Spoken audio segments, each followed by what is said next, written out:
அண்மை செய்தி.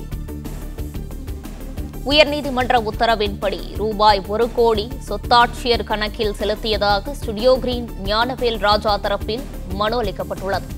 இதுகுறித்த கூடுதல் விவரங்களை வழங்குகிறார் செய்தியாளர் ஆனந்த்குமார். அவரிடம் கேட்கலாம். வணக்கம் ஆனந்த்குமார், இது குறித்தான முழு விவரங்களையும் பதிவு பண்ணலாம்.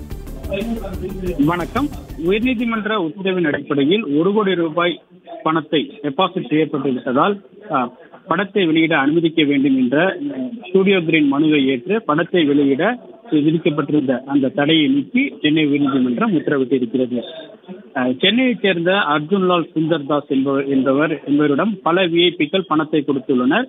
இந்த பணத்தை பலருக்கு அவர் கடனாக கொடுத்துள்ளார். இந்த நிலையில் அர்ஜுன்லால் சுந்தர்தாஸுக்கு நிதி இழப்பு ஏற்பட்டதால் அவர் திவாலானவராக அறிவிக்கப்பட்டார். பின்னர் அவர் மரணமும் அடைந்தார். இந்த நிலையில் அவரது சொத்துக்களை உயர்நீதிமன்றத்தின் உத்தரவின் அடிப்படையில் சொத்தாட்சியர் மூலமாக நிர்வகித்து வருகிறது. அதன் அடிப்படையில் அர்ஜுன்லால் சுந்தரிடம் கடன் வாங்கியவரிடமிருந்து அந்த தொகையை வசூலிக்க சொத்தாட்சியர் நடவடிக்கை எடுத்து வருகிறார். அந்த வகையில் அர்ஜுன்லால் சுந்தரிடமிருந்து ஸ்டுடியோ கிரீன் பட தயாரிப்பு நிறுவனத்தின் பங்குதாரர்களான ஞானவேல் ராஜா, ஈஸ்வரன் ஆகியோர் 2013ஆம் ஆண்டு 10,35,00,000 ரூபாய் கடன் வாங்கியிருந்தனர்.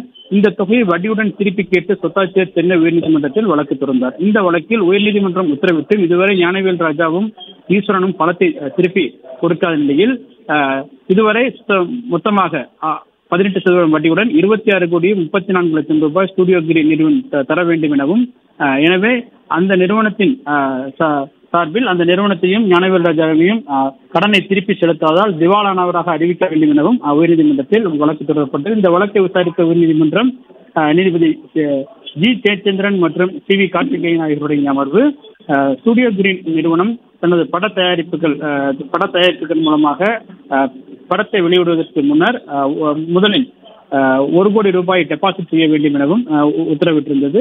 அதாவது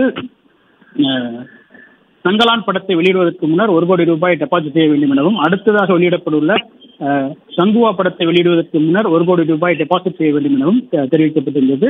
இதன் அடிப்படையில் இன்று இந்த வழக்கு நீதிபதிகள் ஜெயச்சந்திரன் மற்றும் கார்த்திகேயன் ஆகியோருடைய அமர்வு விசாரணைக்கு வந்த பொழுது ஸ்டுடியோ கிரீன் நிறுவனத்தின் சார்பில் மனு தாக்கல் செய்யப்பட்டது. அதில் உயர்நீதிமன்ற உத்தரவின் அடிப்படையில் சங்கலான் படத்திற்காக டெபாசிட் தொகையான 1 கோடி ரூபாயை உயர்நீதிமன்ற சொத்தாட்சியர் கணக்கில் செலுத்தப்பட்டிருப்பதாகவும் தெரிவித்து மனு தாக்கல் செய்யப்பட்டது. இதனை ஏற்றுக்கொண்ட நீதிபதி இந்த 1 கோடி ரூபாயை செலுத்தியதற்கு பின்னர் சங்கலான் திரைப்படத்தை வெளியிட எந்த தடையும் இல்லை என தெரிவித்து பிரதான வழக்கினுடைய விசாரணை ஆகஸ்ட் 28ஆம் தேதிக்கு தள்ளி வைத்து உத்தரவிட்டிருக்கின்றார்.